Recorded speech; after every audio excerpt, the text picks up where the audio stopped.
Hello বন্ধুরা, সবাই কেমন আছেন? আমি অনেক ভালো আছি। আমি চৈতালি মাইতি দুর্গাপুর থেকে আবার একটা ব্লগ নিয়ে আপনাদের সামনে হাজির হলাম।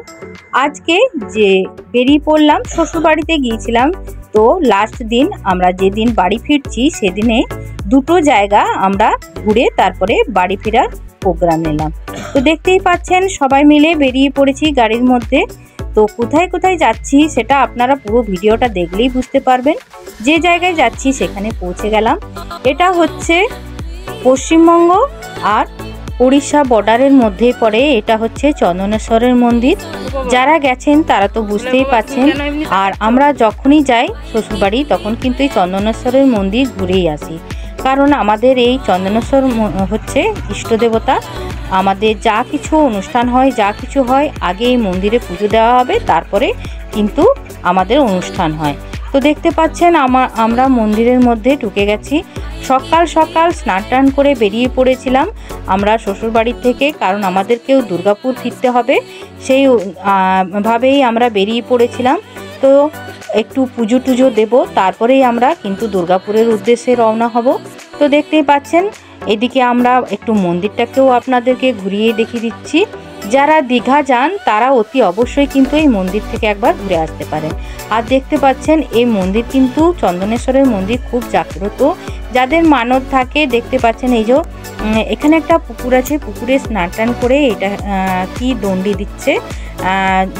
অনেক মানুষ কিন্তু দণ্ডি দিতে দিতে ঠাকুরের মন্দির পুরো এরিয়াটা কিন্তু ঘুরছিল।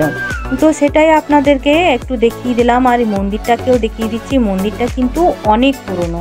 আপনারা যদি জানতে চান তাহলে কিন্তু এই মন্দিরেরও আমি একটু গল্পটা জানি, তো সেটাও বলবো পরে। দেখতে পাচ্ছেন মন্দিরের ভেতরে ঢুকে পড়লাম।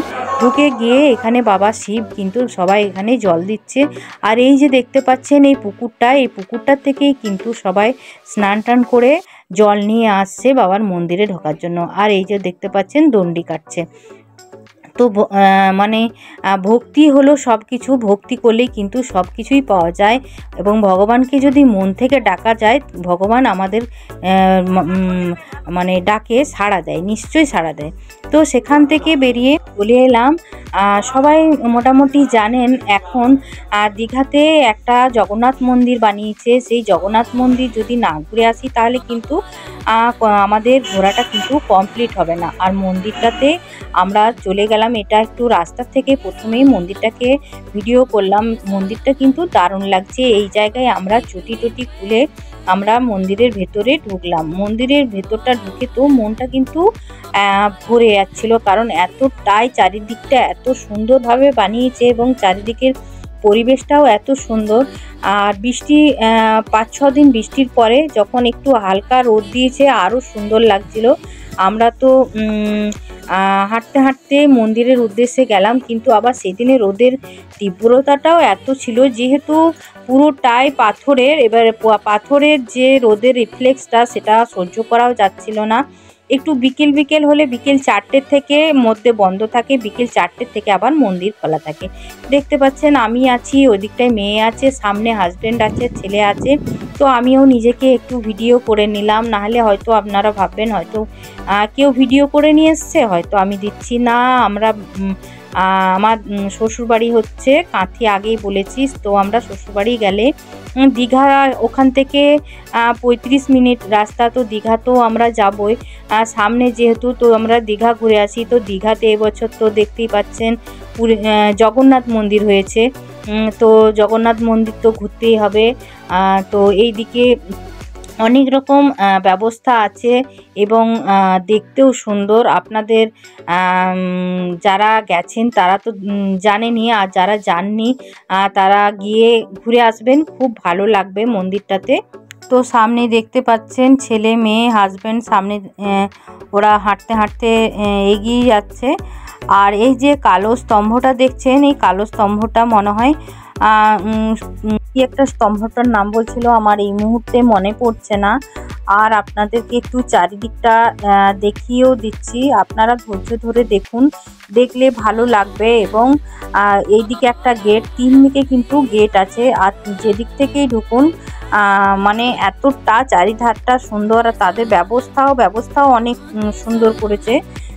তো আর দেখতে পাচ্ছেন গার্ড আছে। আর ভেতরে ঢুকেই ছোট ছোট এই যে জলাশয়গুলো করে দিয়েছে। জলাশয়ের মধ্যে পদ্ম ফুল ফুটেছে। মানে কি বলবো, চারিদিকটা এতটাই সুন্দর লাগছিল, কিন্তু একটু অসুবিধা হচ্ছিল সেদিনে, একটু রোদের তীব্রতাটা এতটাই ছিল। তার মধ্যে বুঝতে পাচ্ছেন পাথরের তৈরি, তো আরও বেশি রোদটা লাগছিল। তো আমরা একটু এই সাইডটার দিকটায় বসলাম, এত সুন্দর হাওয়া আসছিল, তো আমরা একটু বসে পড়লাম, একটু রেস্ট নিলাম। তো বসে টসে আবার একটু ঘুরিয়ে আপনাদেরকে দেখিয়ে দিচ্ছি পুরো মন্দিরটা।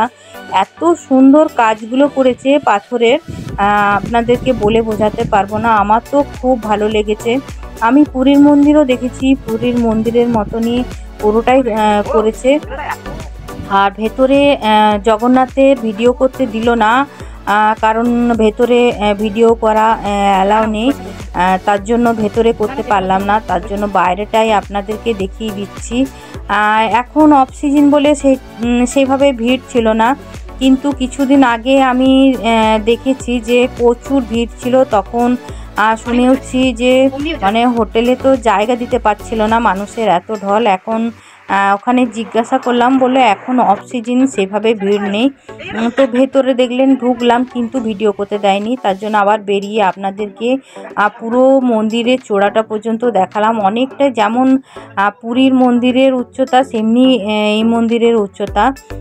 তো মানে আমার তো দারুণ লাগলো। এবং দেখতে পাচ্ছেন চারিদিকটা এত সুন্দর, পরিষ্কার পরিচ্ছন্ন, সব কিছু ব্যবস্থা খুব সুন্দর। তো মানুষ এসেছে, কিন্তু আমি আরেকবার দেখেছিলাম, তখন দেখেছিলাম প্রচুর ভিড়। তো সবাই ঘুরছিল, কিন্তু ওই যে বললাম একটু রোদে সবারই একটু অসুবিধা হচ্ছিল, তার জন্য এই দিক ওই দিক দেখতে পাচ্ছেন সবাই বসে গেছে। আর এই দিকটাই ছিল কি ইস্কনের মন্দির না কি বলছে, এখানে যারা যাচ্ছিল ওখানে ঠাকুরের নাম সংকীর্তন হচ্ছে। মহারাজরা ওখানে ঠাকুরের নাম সংকীর্তন করছে। আমরা ওই দিকটায় আর গেলাম না, কারণ এতটাই ওই রোদ লাগছিল আর ভালো লাগছিল না তখন আর। তো এই ভিডিওটা আপনাদের কাছে শেয়ার করলাম। কেমন লাগলো কমেন্ট বক্সে অতি অবশ্যই জানাবেন। সবাই সুস্থ থাকবেন, ভালো থাকবেন, নমস্কার।